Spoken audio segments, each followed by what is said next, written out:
Hey friends, it's 8 Ball here, back with another Hiveswap Friendsim video, and today we are going to be finishing up Volume 15 with Charun's Bad Route. I think last time we did their long good one, and then their short bad one, I think? I don't really remember, so we're just gonna kinda go right in.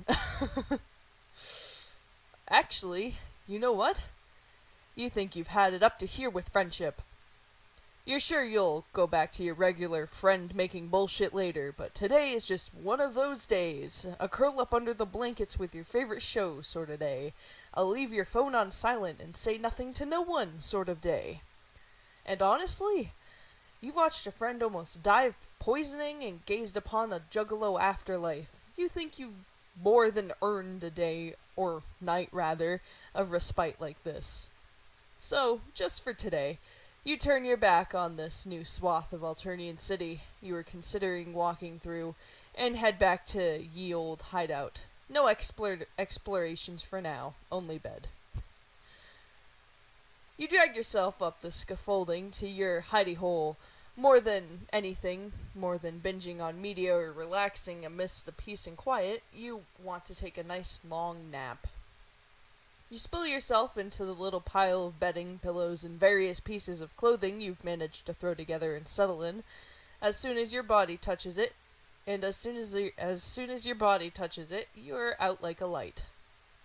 But it isn't very long until you're awake again, and not because your body is rousing itself after sufficient slumber, but because of a persistent scrabbling sound.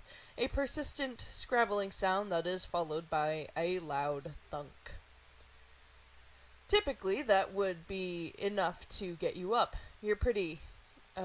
Typically, that wouldn't be enough to get you up. You're a pretty heavy sleeper, but the noise is accompanied by the nagging sensation that whatever is making the noise is in the room with you, and that has you bolting upright. You must have woken up in the middle of your REM cycle because you feel like a mummy rising out of the crypt. Is this real life, or is this just fantasy? Your brain struggles to make sense of your surroundings through the fog of residual sleepiness that's still settled over you as you stumble to your feet. Eventually, Eventually, you're able to discern that the noise is coming from behind and above you, around where the ceiling is. What the hell? Is there a raccoon crawling in the vents? Does Alternia even have raccoons? If it does, you are pretty sure you do not want to meet one, but you can't exactly leave it in your living space either. You get up to investigate. The noise isn't coming from the ceiling like you thought, but a platform that's been shoved unceremoniously to the very back of the watchtower. There's a large object in front of it that wasn't there before, a giant curved lens that would only have come from the hole that is now in the side of the platform structure. Maybe this was an old telescope or camera that the Condis once used for surveillance? The scrabbling continues. It's coming from within the structure.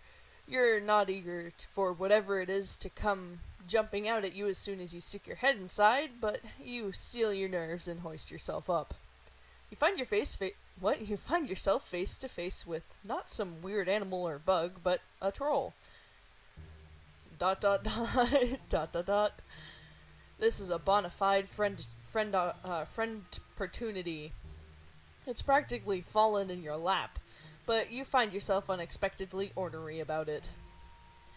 You would think that you could expect some privacy in your own home, or, well, the place you've adopted as home in Alternia anyway, but apparently not.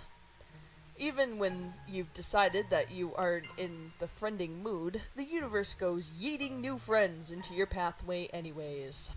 You can't go a day on this planet without dancing the whole friendship jig? It quickly becomes obvious that this mysterious stranger isn't going to offer you anything more than enigmatic gazing into the middle distance.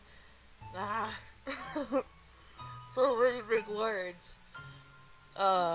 What What exactly are they doing in your hideout, you ask? If they were thinking about moving in, they could have at least asked you first. You are the current occupant, and after all, I don't want to move in. I already have a hive. I came for that. They point past you, only you can only assume that they're referring to the giant lens that you'd seen on the floor. Well, if they'd gotten what they came for, why are they still hanging out in the platform innards like this? ... I'm stuck. And they didn't try calling for help? I didn't notice you, wherever you came from. I didn't think anyone else was here. Would they perhaps like some help? ...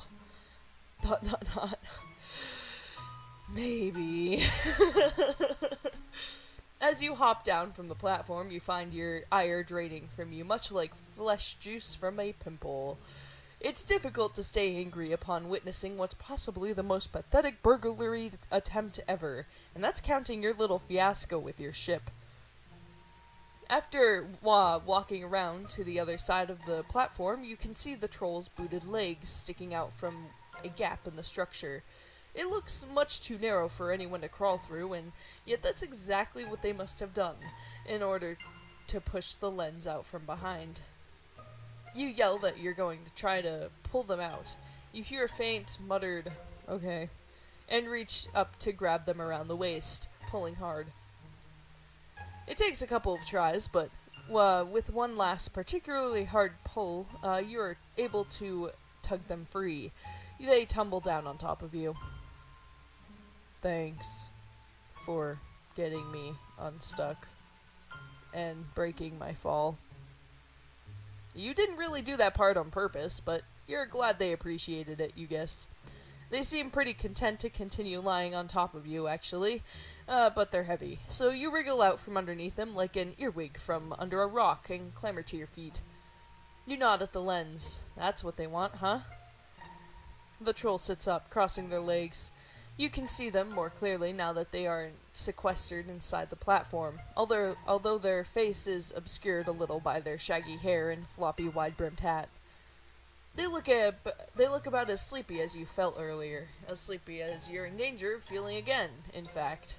Their voice is slow and regular, like a metronome dunked in molasses, and it almost threatens to send you right back to bed. Yeah, so... ... points.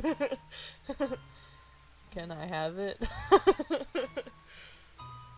You swear you can feel your friend-making juices start circulating through your body again with a vengeance after their little sabbatical. You're not really sure what came over you before. Turn down the chance to make a new friend? You? Wow, who kidnapped you and replaced you with a total stranger for a few hours there? You tell the troll that of course they can have the lens. It's not like you're doing anything with it anyways, or like it's even yours to begin with.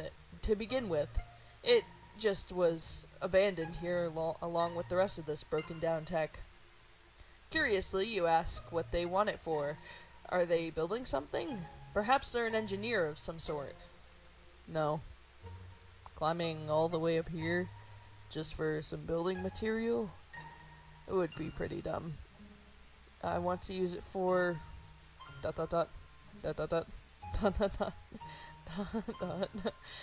art. Huh. You look at the lens again skeptically. It's a cool lens, you suppose, but it mostly looks like exactly what it is. A hunk of junk. They want to make art out of this? Their work must be pretty...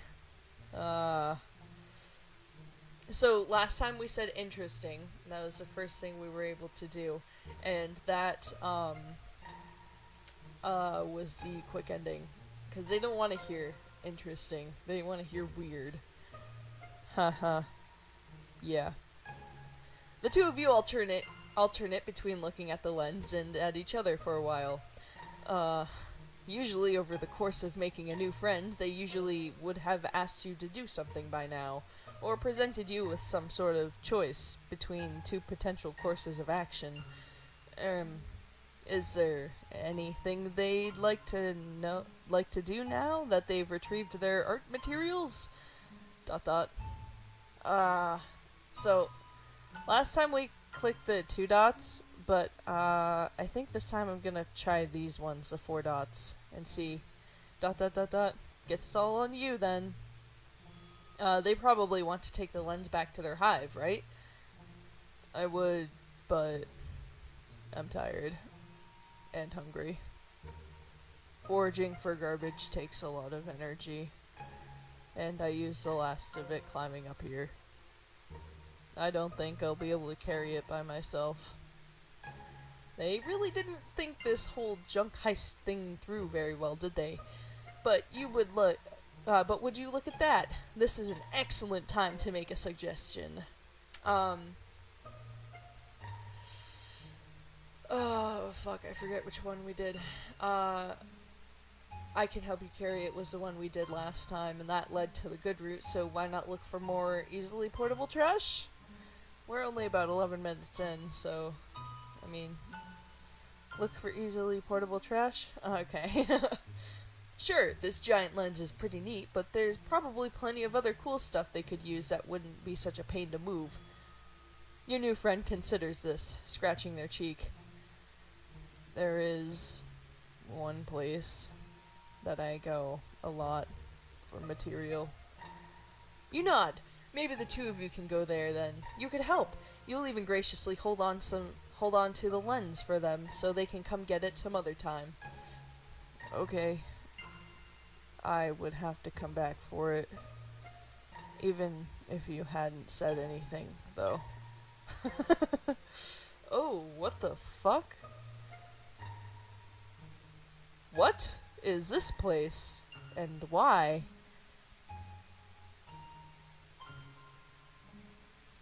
I'm sorry, I'm just like looking around and seeing what I can see. They take you to a garbage dump. On a river, to be completely accurate, which has plenty of garbage washed up on its shore. Something about the strength and direction of the river's currents here seem to pull in the waste that's been dumped into it, concentrating the debris on this muddy patch of land. You're not sure what you expected, really. You had fleeting thoughts of a gleaming art supply store, but they did intimate that they work primarily with garbage. What was that? That is intimate. Okay. Alright. Here we are. You better not tell anyone about this place. It's a real treasure trove. I can see that! They nail you with another intense stare. No, you say, of course not. Their trash haven is safe with you. Satisfied, they pull up the bandana sitting around their neck to cover their nose and mouth. Looks like they're ready to go to work. You're not sure what you should be looking for, though. More discarded computer equipment? Or are they in more of a toilet paper roll and yogurt cup kind of mood? Ugh. Ugh. Whatever catches your eye. If you see anything, just shout. Now that they mention it, you never got their name. I'm Charun. If you have a chitter, you could follow me. They hold out their hand for your palm husk. You hand it to them and they fiddle with it for a second before returning it to you and trapezing off. After a little clicking around reveals that they're now in your chitter following list, but also that they've taken the liberty of downloading a new app. An app with a purple-pink camera icon, and okay, you recognize this one as well. Except on Alternia, it's apparently called Pincer Spam. Pincer Spam? Searching their Chitter handle leads you to their account on here too. At least you think it's their account. It's hard to tell from the profile picture, which is a blurry shot of one of their horns and the brim of their hat. Most of what you can see is the sky. Maybe skimming their account will give you a better idea of their aesthetic. You scroll through the photographs that are similarly enigmatic. An intense close-up of a sewer drain lid, the curve of a piece of ceramic, a Purby sniffing the camera. They've got quite a number of followers, despite the fact that nobody seems to know who they are and that they never reply to comments. You've got a friend in common, too. User Sarava Streams for Sweeps has liked a slew of their most recent posts. None of this is very helpful. You also realize that you're standing here stalking your new friend on your phone like a creep when you could just, talk to them some more. So you hurry along after them. By the time you catch up, they're squinting at something. What's that over there? You follow their gaze. It's a hideout of some kind, a small cave tucked into the rock. Oh. I just noticed the bandana around their face makes it look like a nose and a cat smile. Why? Why? The two of you approach it curiously. Charun stops to peer at something on the ground near its entrance, but you decide to venture further in. You think you might hear voices, and their sources become apparent once you've taken a few steps inside. Oh no! No! No! No! Guys, I don't remember Astaja's voice, and I don't want to do it. Okay, I'll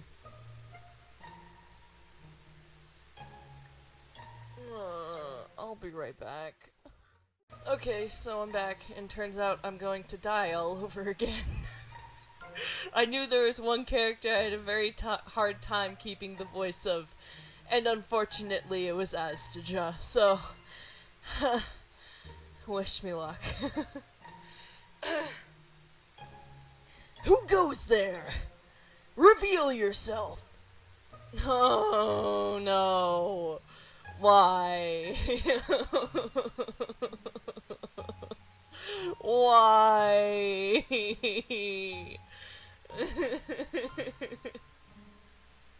Why are they both here? Do I have to?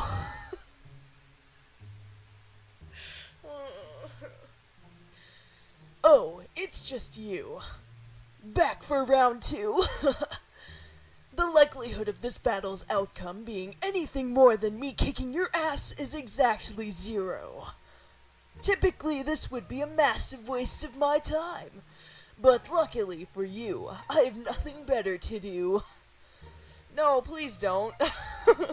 Astaja surges forward, presumably to attack you, but any air of intimidation his little speech might have had is quickly diffused by Keneal grabbing him firmly by the back of his coat and yanking him back. Oh god.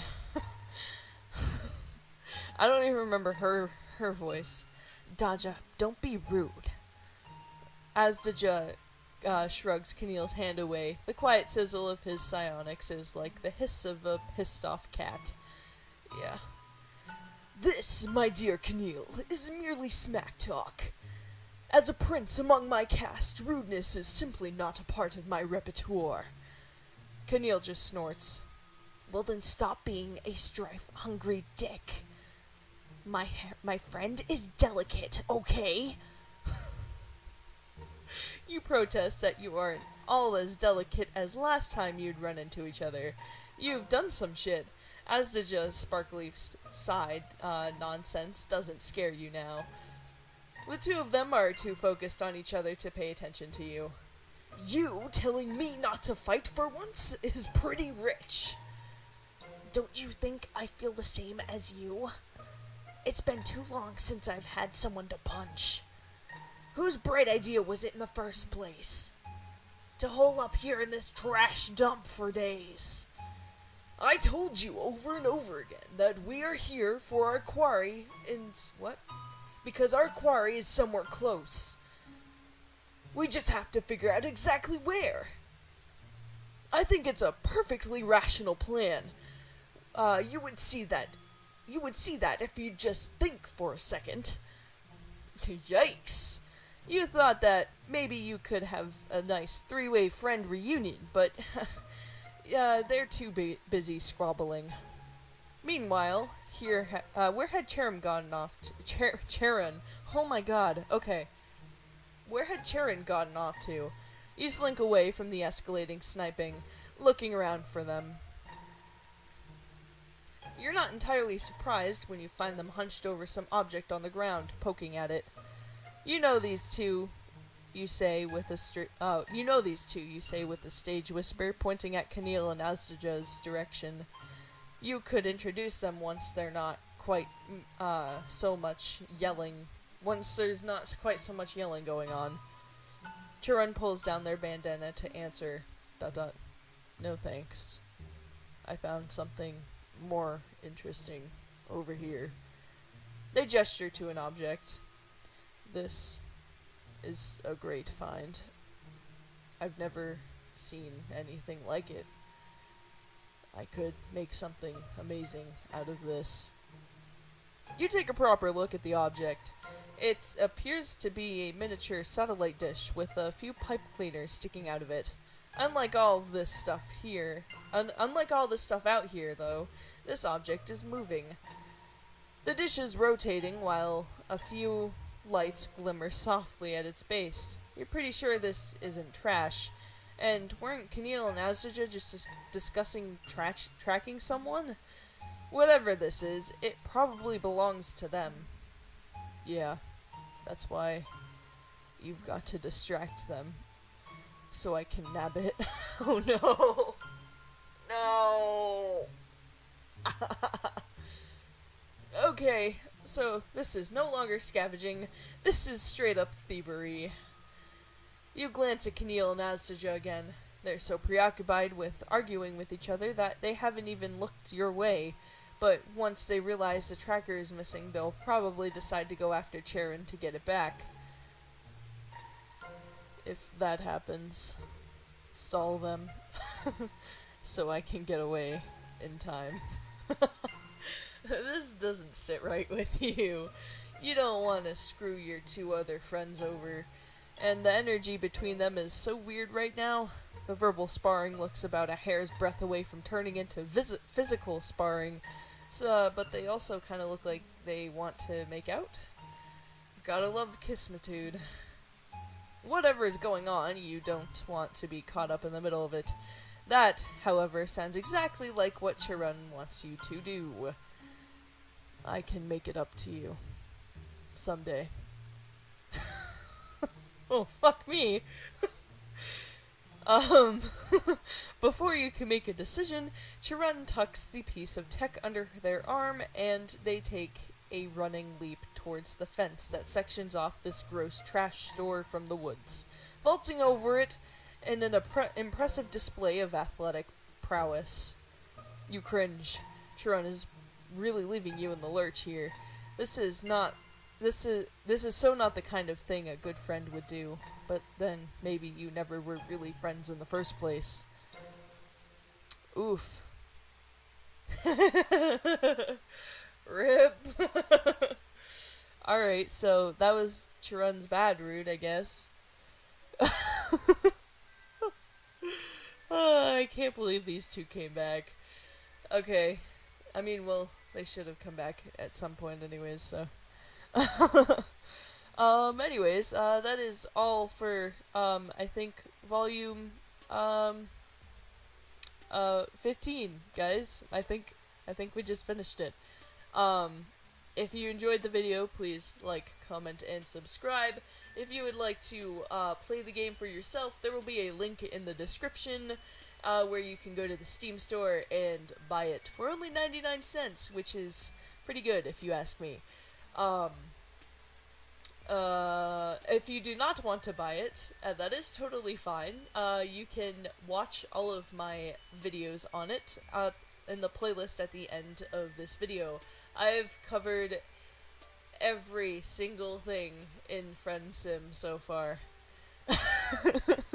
Every single thing. But yeah, you can go check that out. Forewarning though, the first couple episodes are rough. Very, very rough. But yeah, thank you guys so much for watching this video. It means so much to me. And I hope you all have a great day. I'll see you all in the next one. Bye!